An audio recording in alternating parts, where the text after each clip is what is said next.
I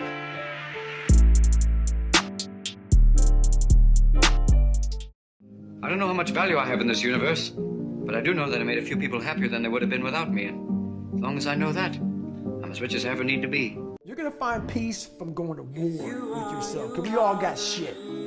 We all got shit. People look at me, the reason why my story resonates with people, because I don't hide. I'll tell you exactly who the fuck I am. I will admit to it. People are great at hiding. So they want to just find peace. No, you gotta take your shit, fix whatever's fucked up in you. Don't just shove it under the rug. Fix it, and then you'll find some peace later. Tell by my attitude that I most definitely If it was easy, everyone would do it. Remember that the next time you're about to quit.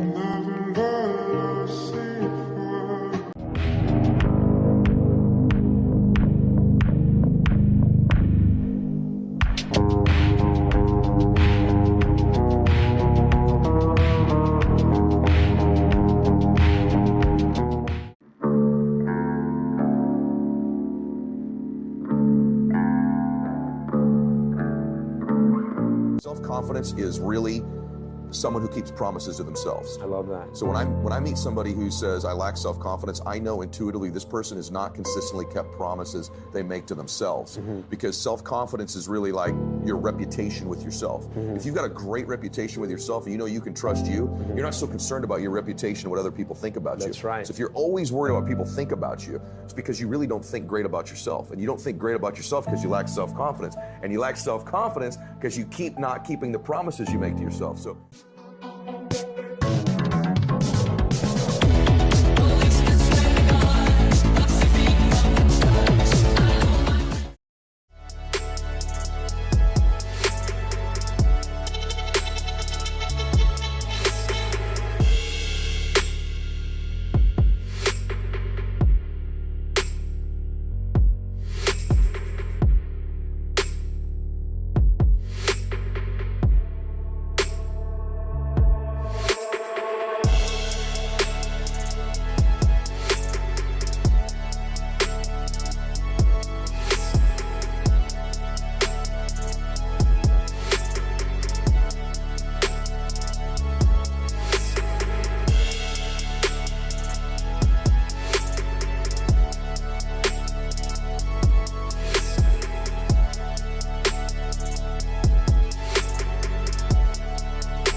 You take a drink with your friends and somebody says, yeah, we should go skydiving tomorrow.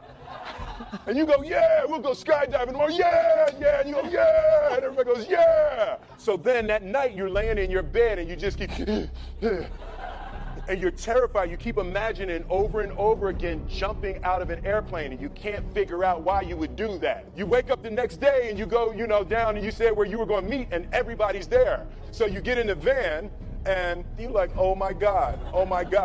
And your stomach is terrible, you can't eat and everything, but you don't want to be the only punk who doesn't jump out of this airplane. So you fly and you go up to 14,000 feet, and somebody opens the door, and in that moment you realize you've never been in a freaking airplane with the door open, and you're looking out down to death. And they say, on 3, and they say, 1, 2, and he pushes you on 2 because people grab on 3, and you go, and you fall out of the airplane, and in 1 second, you realize that it's the most blissful experience of your life. You're flying. There's zero fear. You realize that the point of maximum danger is the point of minimum fear. It's bliss. Why were you scared in your bed the night before? What do you need that fear for? Everything up to the stepping out, there's actually no reason to be scared. It only just ruins your day. The best things in life on the other side of terror, on the other side of your maximum fear, are all of the best things in life.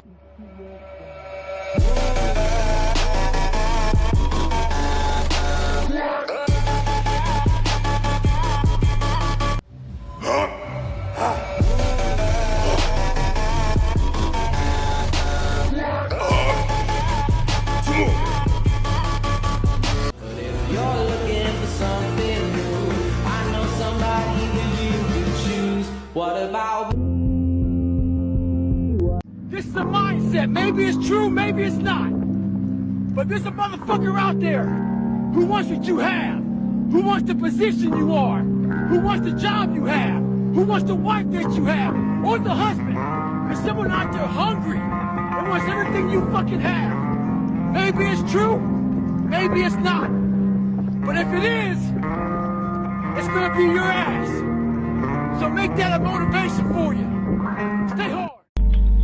I don't feel anything.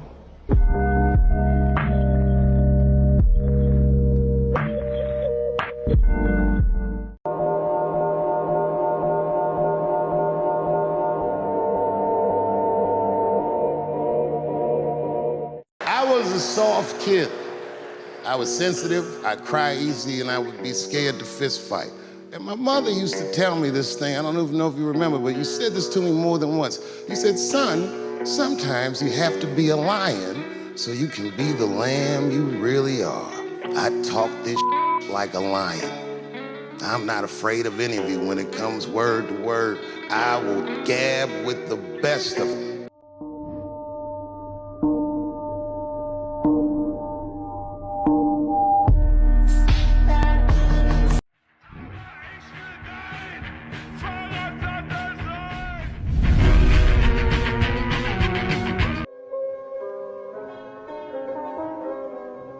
Relax and take breaks while I take totes of the marijuana.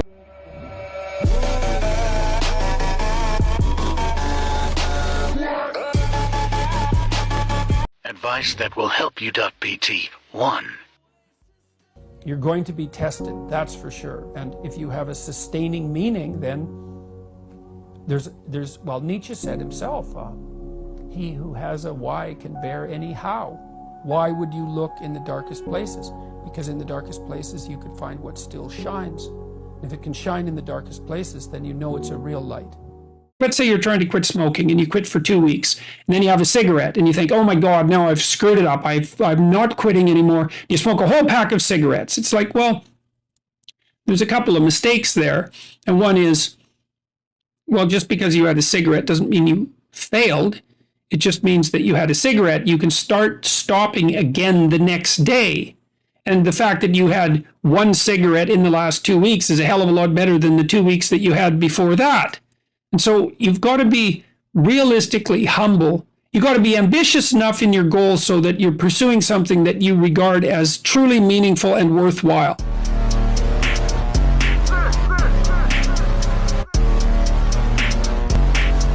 A lot of people don't know that the law of attraction goes hand in hand with the law of detachment. It's like, you know, when you're in school and it's this girl that you really want and you showing her all the attention, you know, that she could possibly get, and, you know, she's just not fucking with you for every reason until that one day you decide to not show up that attention and now she on you. Probably heard me say before when I was running, I hate it. It's not because running's bad for you, it's good for you. Problem is, when I was in my early 20s, I got in a bad construction accident, crushed my left foot. They reconstructed it, put pins in it, and none of my toes bent. Told me I was permanently disabled. Now it hurts like hell every time I take a step. But if you know anything about me, now I got a 50-pound backpack on my back running through the woods. Why? No excuses, never fucking quit, that's why. Don't go broke trying to look rich.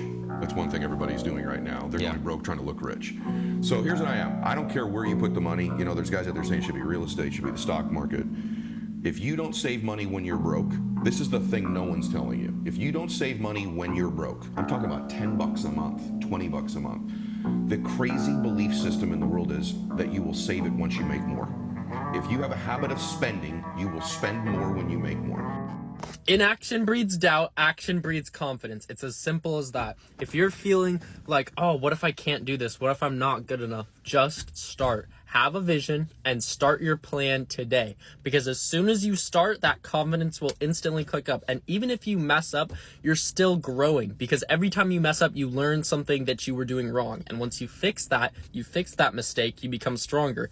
And it just keeps snowballing and you get more confident. But on the other side, if you wait and continue to worry and do nothing about it, the only thing that's going to happen is you're going to get worse and worse. So go out, start today, whatever your vision is, chase it and kill it. Let's go. Smoking gas and I got 1, 2, 3, 4, 5, 6, 7, 8 M. The past is over.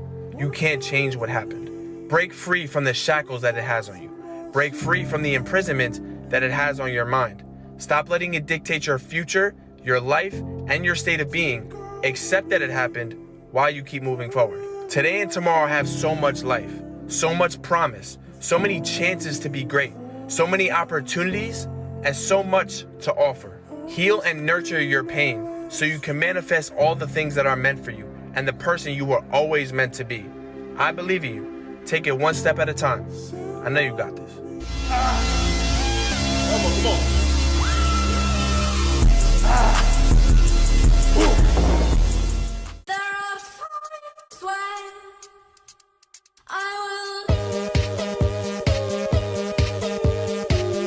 Then I get too comfortable.